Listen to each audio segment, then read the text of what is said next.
Hello, YouTubers and all those that want to watch. Got a couple periodical pickups here. One's a collectible and 3 are just sort of games. Or, I'm sorry, 2 are games, 1's a movie.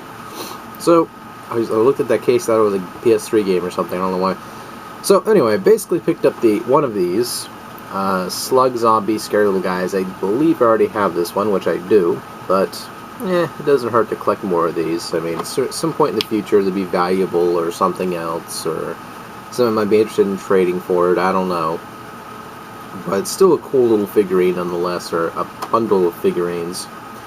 Now, these actually were put out by Jakks Pacific, and they're just, they're kind of like those old school Monsters in My Pocket, but just zombies. I actually miss the old school Monsters in My Pocket. I love those things. They're cool. You know, they're just badass things. You know, stuff you can put on like a cubicle desk or whatever else. People can look at those and go, what the fuck are those, you know? So, you got that there. But, yeah, pretty cool. As the hoarding gets stronger. No. Next one right here is Rygar, the Battle of Argus, or Aragus, which is the Wii version of the PS2 game, which they changed around the colors of his hair and all that, making him look all blondish and all that. Which again, I just thought that was kind of hilarious. They talk about many of the weapons in the game. I'm reading the back here right now because I totally forgot what they said in the back here, so I was like, you know. One of the things that drew me back about this game, pardon the pun, was, yes, it's actually based off of the old school NES/arcade game, but the more I looked at this one, I was like, oh god, the Wii nunchuck controls and all that, it put me off, you know, I'm not gonna lie, but I've tried a little bit of it before, and it actually wasn't so bad. You know, it wasn't quite annoying. So it was enjoyable. So I'd say, you know, it's a really budget game, but at the same time, it's actually really, really good. And it has those old school God of War style controls and our Devil May Cry vibe to it. Again, really nice game for what it is. I mean, it's not perfect by any means. It doesn't have, you know, Game of the Year written all over it, but it's certainly fun. Especially if you can get this really cheap, which probably some people hopefully did. And it has this really wonky design for the name, or logo. It's all silvery and everything on the side. Again, it was a very unusual port to see this game get put on the Wii, but it works. It works. I mean, it has some setbacks, but that's about it. Now, this one right here is a Blu-ray movie I got here at Target, which was really affordable. It was like $4. The reason I'm mentioning that price, now if people want to get this for Blu-ray themselves, they can. It's at Target, so...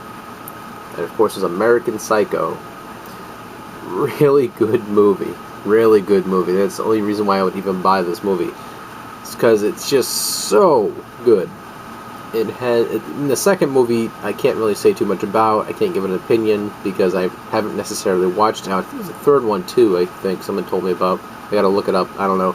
I'm probably wrong, but yeah, American Psycho 2, I have to watch at some point just so I can see if it's good or bad or it's mediocre or it's niche or whatever. But this one right here is actually pretty well. It's a damn good movie. It's probably one of the few movies I'd actually sit down and watch again and again. That's how much I would watch it. Now you're going to look at her asshole or you're going to eat it. Anyone gets that scene, they get a cookie. So, that just made me crack up in that scene. I don't fucking know why. Alright, the next one here is actually, I would say, a gem for wrestling fans. And some people are like, oh, it isn't, what the fuck you're talking about? Well, it's up there next to WrestleMania 2000 and WCW, what the hell was it called? Revenge, there we go, brain fart. But WCW Revenge and WrestleMania 2000 and WCW NWO vs. the World on the N64 were great games. You know, they're really fun, they were simple, they didn't quite require too much finesse. And that's what's important about a game, right? I mean, if you can make a game with good controls, that's it. Keep it simple, stupid, that's the formula. And that, of course, is this game right here, WCW versus the World. where it does feature characters from like NWO and all that. It has characters from International, which some of them I don't familiarize myself with. I don't know too many of them. I'm not sure if they're like put in there just to be fake. I don't know, but they have, you know, been in the sport. Like I recognize a couple though from the New Japan Pro Wrestling or AWA or whatever else. This actually got resurfaced, which was quite nice of the seller. And I played this in the past a couple times. It was like a couple sessions. Now the manual was obviously full colored, which was awesome, at least back in the day, because you usually got like those cheap ass black and white ones. I mean, sometimes it works if it's really not too much to go with the manual, but they went full color with this, which is just cool. It's really crazy. This is back in the time where NWO was on fire. I mean, everything was NWO and WCW. You know, that's just how it was back in the day.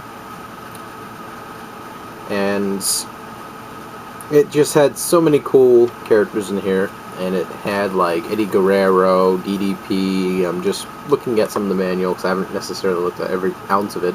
I skipped through it a couple times and that was it. It has the old school controller, which means it uses... Oh, those frogs outside, okay. Yeah, it has the most tackiest... This right here I have to show you is the most tackiest thing right here.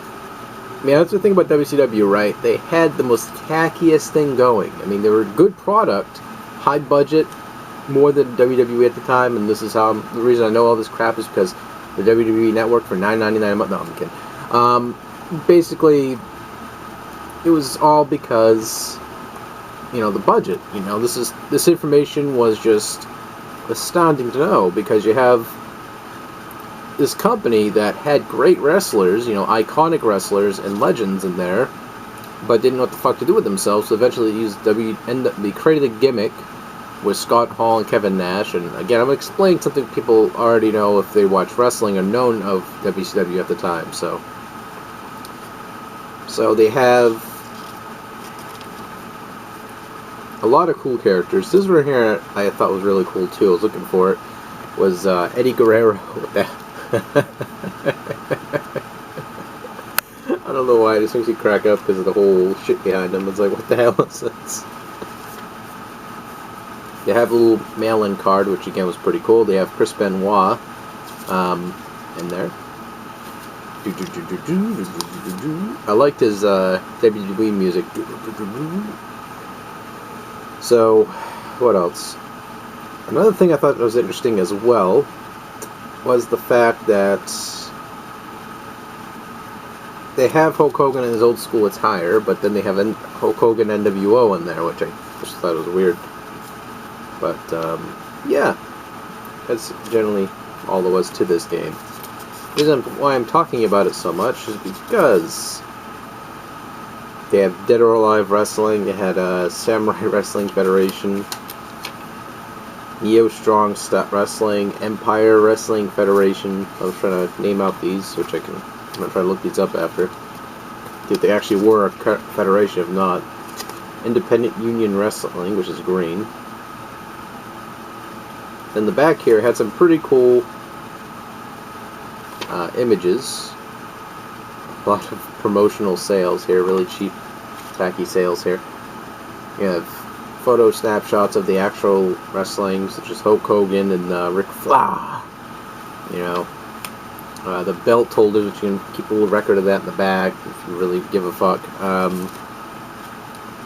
They have Sting as well, doing a whole crow look for himself, which changed his career forever. Blah blah blah blah blah blah. I still like the old school Surfer Sting too. I mean, he was still a cool gimmick in that. Which I don't blame him if he doesn't want to put the fucking cut his hair to do that either.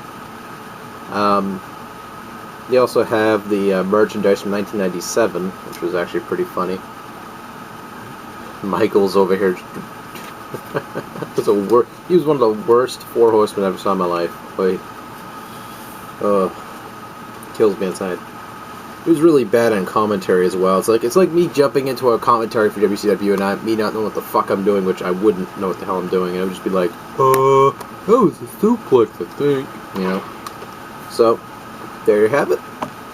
Thank you all for watching. That's my pickups right there. And